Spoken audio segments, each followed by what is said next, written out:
Hello everyone, Komal Sharma this side, and here I welcome you all at your own Gargi classes for spoken English only.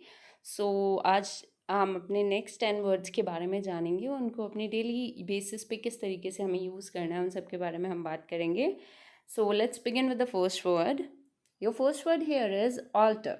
Alter का मतलब होता है change. ठीक है, जब हम कोई भी किसी भी चीज़ में बदलाव लाते हैं तो हम चेंज के रिप्लेसमेंट में ऑल्टर वर्ड का भी यूज़ कर सकते हैं. ठीक है, डेली रूटीन में ऑल्टरेशन लाना, डेली रूटीन को ऑल्टर करना या किसी भी चीज़ को ऑल्टर करना.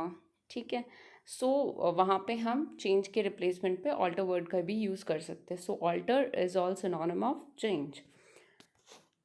दूसरा वर्ड है आपका ऑल्टरनेटिव. ऑल्टरनेटिव का मतलब होता है अनदर.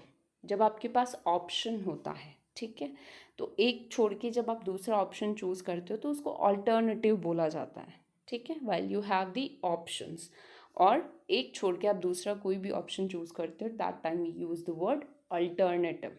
ठीक है, थर्ड वर्ड है दैट इज़ ऑल्दो. ऑल्दो का मतलब होता है इवन इफ. जब हम किसी भी सेंटेंस में यदि का यूज़ करते हैं, यद्यपि ऐसा हुआ था, ऐसा होना चाहिए था, तो वहाँ पे हम ऑल्दो वर्ड का यूज़ करते हैं. So this is replaced by even if too. ठीक है, फोर्थ वर्ड है दैट इज़ ऑलवेज. ऑलवेज का मतलब होता है every time. For every time, for every now and then हम यूज़ कर सकते हैं वर्ड ऑलवेज का. Fifth is here we have the acronym. Ante meridiem का एक्रोनिम है दैट इज़ AM. AM के बारे में आपको सबको पता है, बिफोर मिड डे या फिर बिफोर नून. जो हमारा टाइम क्लॉक चलता है फ्रॉम मिड नाइट टिल नून, तो मिड नाइट से नून तक का जो टाइम होता है उसको ही बेसिकली हम AM का नाम देते हैं. तो उसका फुल फॉर्म क्या हो गया? Ante meridiem. Ante meridiem. Meridiem basically एक लैटिन वर्ड है जिसका मतलब होता है मिड डे.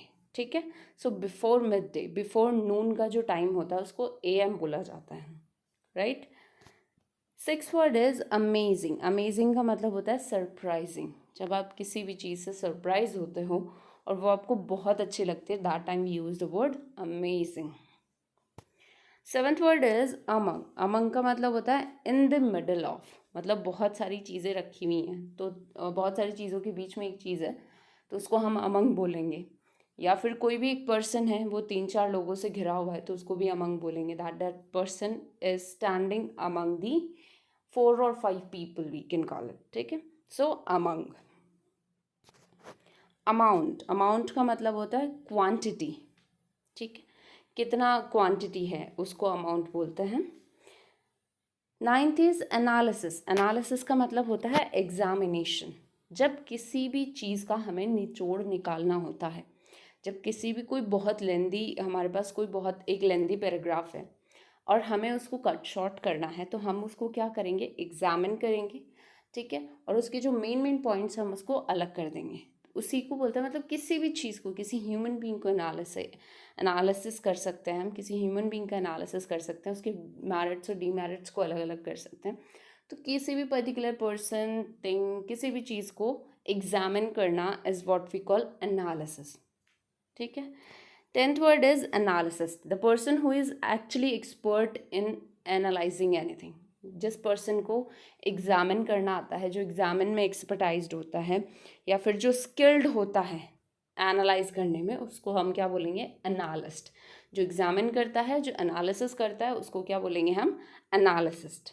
ठीक है, so these are the 10 words for today. Thank you so much.